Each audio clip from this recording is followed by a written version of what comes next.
The man I loved for over a decade, my husband Ryan Williams, had actually been in love with my half-sister Tiffany Baker. Behind my back. He underwent a vasectomy and adopted their biological son. On the day they declared their child as heir, they threw me out of our home. My sister rose from the dead to falsely accuse mother and me of plotting against her. Reborn into this life. I'll never repeat those mistakes. Nurtured by a mother who spread her legs for any man. Seducing a married man like Mr. Anderson to conceive you, now you dare tarnish our family's honor? You deserve death. The nanny's words echoed as I opened my eyes to my rebirth. At the charity gala, Tiffany had accidentally directed me to a male executive's suite, framing me as an ambitious gold digger. When I nearly got assaulted, she tearfully begged forgiveness on her knees, foolishly trusting her as my confidant. I relented. Later, when mother arranged her marriage to our chauffeur's son, Tiffany hanged herself on the wedding day rather than marry beneath her station. The world branded me a murderer. That ruthless label haunting me till death. When rumors spread about my defilement, Ryan became my white knight, shielding me from attackers. Ignoring society's whispers, his gentlemanly demeanor making me fall hard. I married this ordinary man, funded his MBA and PhD, built his business empire, only for him to orchestrate my parents' deaths. Claire, I swear I mixed up the room numbers. Punish me however you want. Just don't cast me out. Tiffany knelt dramatically, tears streaking her porcelain face. Last life. This performance earned universal sympathy after I spent weeks comatose from nearly drowning during the assault. Now awakening to father's decree about marrying the chauffeur's son, I watched her preemptive strike unfold. If I don't grant your wish, wouldn't that make me petty? I sat upright. Voice glacial. Guards, expel her permanently. Her rehearsed gratitude died mid-sentence. You, what? The dim-witted fool always swallowed my every word, never doubting her kind-hearted sister. Now her script crumbled. Unacceptable. Ryan stormed in with his trademark golden boy aura. She's your blood. How can you be so heartless? This pettiness proves you'll never make a good wife or mother. I studied this fraud who'd secretly bedded Tiffany while courting me. Their scheme to compromise my virtue worked perfectly last time, making my parents consent to our marriage. Now I laughed at his audacity. She fed me to wolves. Shouldn't I press charges? My glare froze his rehearsed speech. Remove them both. Ryan's mask cracked when security punched his pretty face. I'm your fiancé. You'll obey me. He spat through bloodied lips. Fiancé? I sneered. A Williams heir? Our engagement ends now. As guards dragged Tiffany out shrieking, Ryan's true colors emerged. You vicious bitch. Vicious? I tilted my head. Funny coming from someone who thinks sexual assault is trivial. Perhaps your lowborn status explains such vulgar views. We're done. The crowd gasped at my public humiliation of him. Tiffany finally realized her golden ticket was evaporating. Mercy. Sister. She kowtowed until her forehead bled. Punish me. Not Ryan. Guards, throw this vermin out. Ryan lunged but got restrained. You'll regret this. Regret not seeing your snake eyes sooner? I turned away. Enjoy poverty with your bastard child.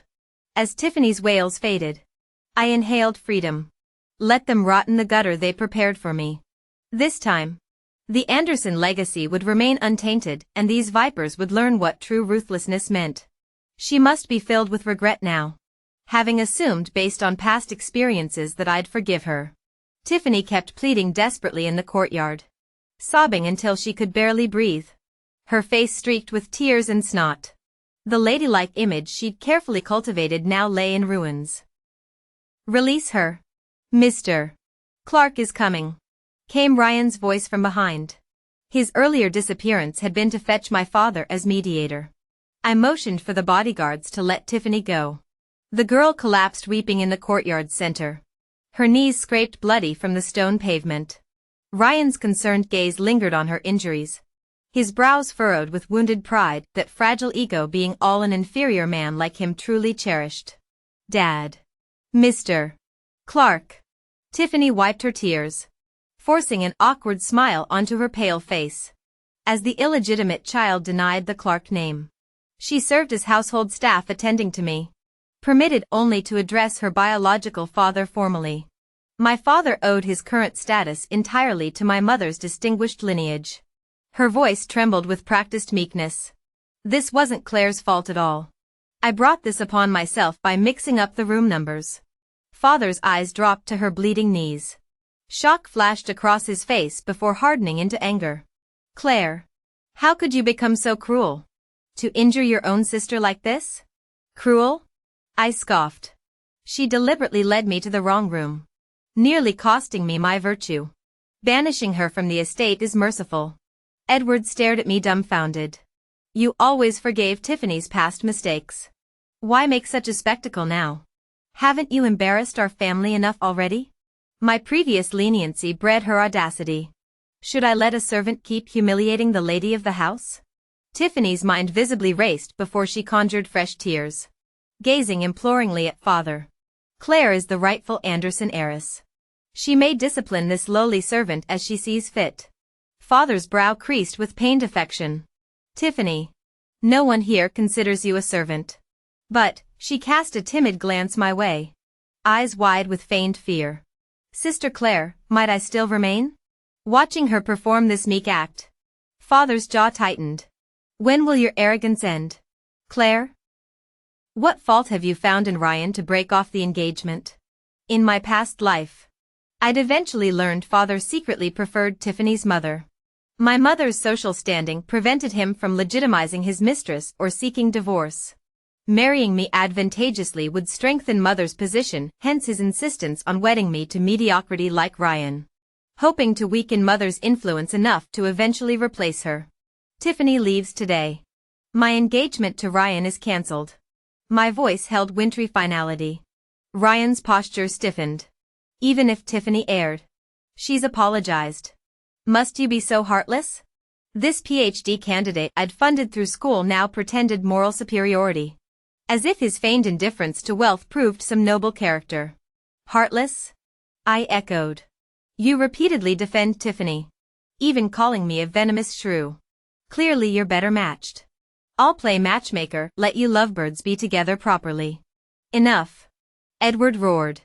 I'm still head of this household. Father. If you force this marriage, I'll have no choice but to consult mother. My stare never wavered. Edward's aged face paled. He turned to Ryan. Apologize to Claire. Let's end this here. Mr. Clark. Ryan drew himself up with performative dignity. Right and wrong remain clear. We can't twist truth simply because she's the heiress. How I'd once adored this false nobility. Now I saw it for the hollow act it was, a role he'd played so long he'd started believing it himself. Bravo. I applauded. Father. Let's not constrain such principled integrity. Mr. Williams shall leave immediately and never return. You, Ryan gaped. Unprepared for my resolve. He'd expected me to crumble at his disapproval. Not endorse his posturing. Edward sighed disappointedly at Ryan before instructing guards, escort Mr. Williams out. His scheme to marry me into obscurity had backfired spectacularly. Father. Tiffany's hoarse cries went ignored as Edward departed. She sat stunned in the courtyard. Her grand plans for securing her son's future as an Anderson heir now ashes. I nodded to guards to return Tiffany to her quarters. Mother later summoned physicians with strict instructions for Tiffany's care. Simple scrapes became agonizing daily scrubs with antiseptic-soaked sponges. Her screams echoing through the manor for weeks. After a month of subdued behavior, Tiffany joined our dinner table at Edward's invitation. She timidly served father while mother and I conversed as if she were heir. As the meal concluded, Edward addressed me, Claire. Ryan showed admirable drive and integrity. Ending things damages your reputation, people will say we scorn the less fortunate. Her reputation already tanked after the near rape scandal. Mother remarked idly. What's more gossip matter? I shot her a pained smile. Leave it to my mother to roast me without mercy. Edward floundered for words until Tiffany interjected, sister's been pampered all her life. But reality requires considering family honor. Perhaps you should emulate your sister's tact, Edward suggested. Mother's chopsticks clattered sharply. How peculiar. The house mutt thinks it may bark at its masters now. Both Edward and Tiffany flushed. He'd brought his bastard daughter home years prior.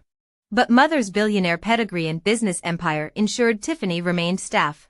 Not family. Fine. The engagement's off. Edward stormed up. Mother blocked his path, smiling sweetly. How amusing when a dog mistakes itself for master after years of pretending. Edward's face paled as he struggled to speak, his lips parting soundlessly. Tiffany rose with tear-filled eyes, her voice trembling. Father, Ryan hasn't done anything wrong. Canceling the engagement without reason will make our family a laughingstock. Then marry him yourself. Victoria replied coolly, peeling shrimp with manicured fingers. The Clarks promised a union with the Williams family.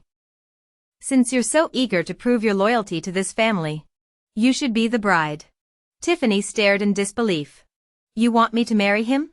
Her pleading eyes met Edward's. But he stormed out after shooting Victoria a bitter look. You handle this, he snapped, slamming the door. As Edward's footsteps faded, Tiffany collapsed. Her elaborate scheme to have me bear Ryan's child first had backfired catastrophically.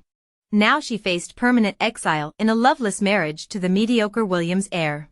Victoria placed a perfectly peeled shrimp on my plate.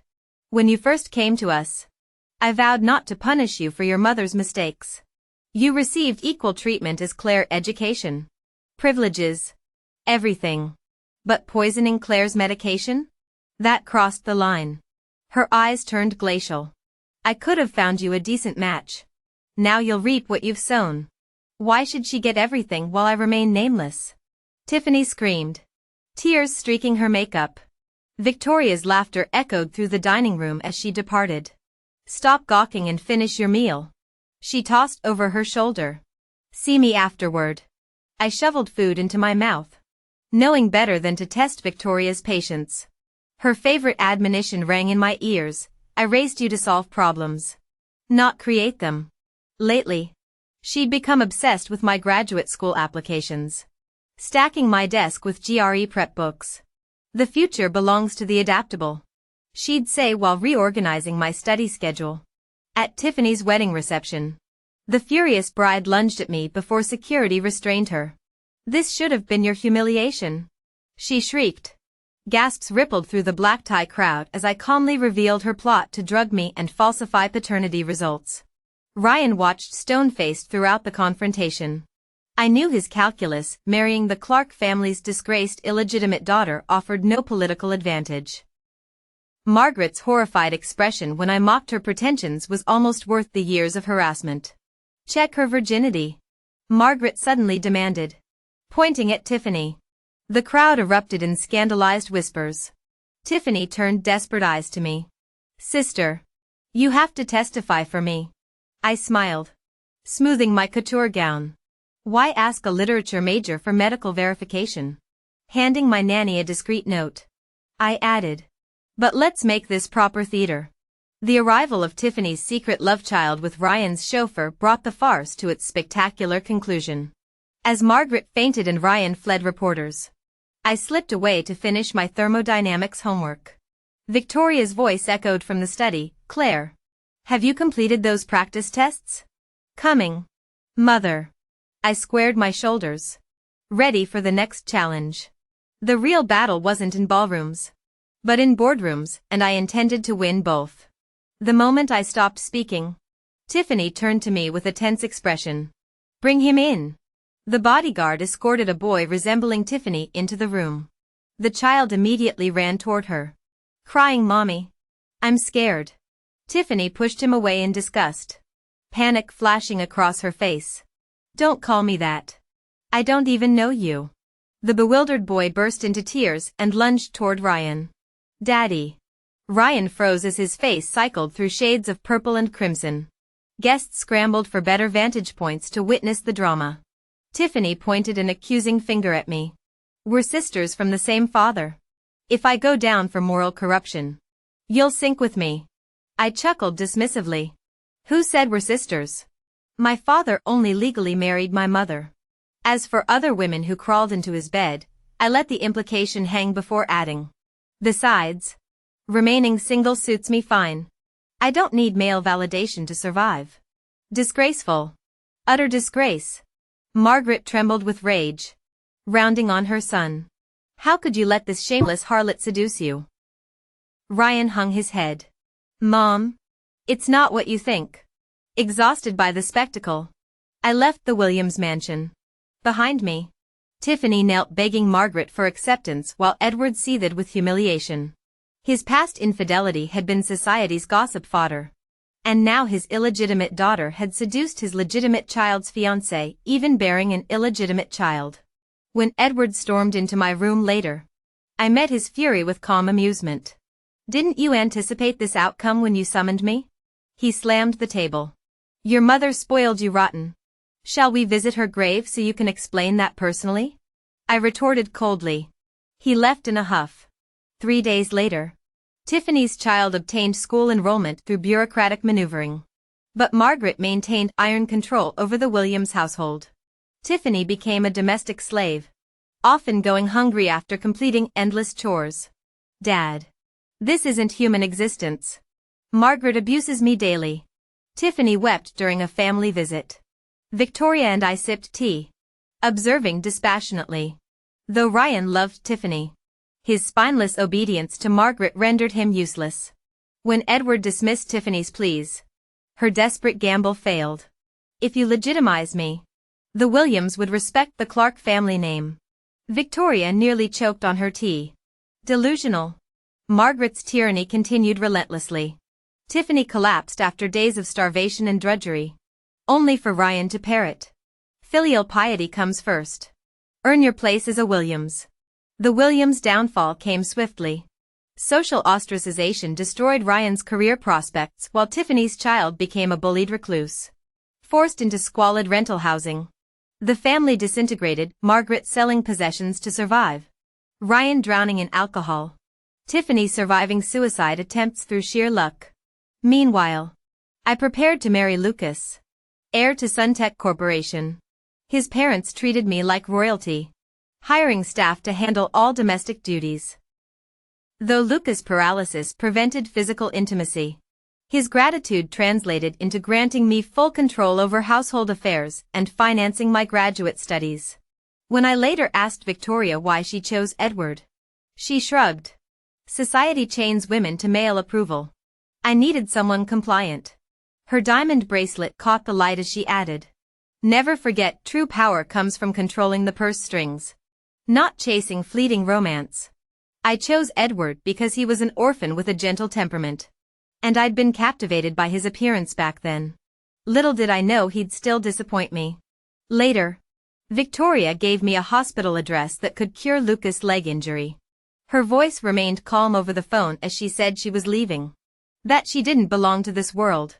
She'd finally found the key to time travel and could return to her original dimension. Though she wanted to take me, I belonged here.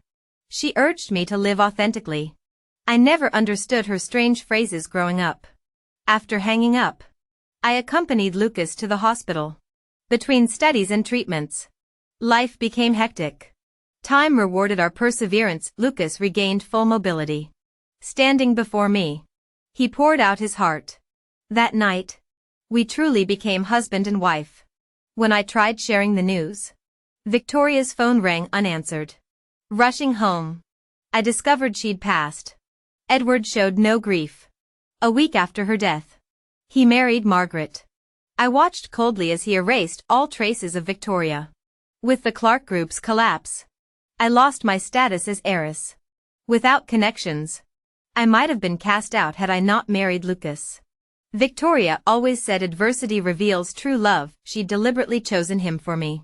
I take comfort knowing Victoria departed peacefully. Her journey hasn't ended, merely transitioned to where she truly belongs. May she find happiness in her own world.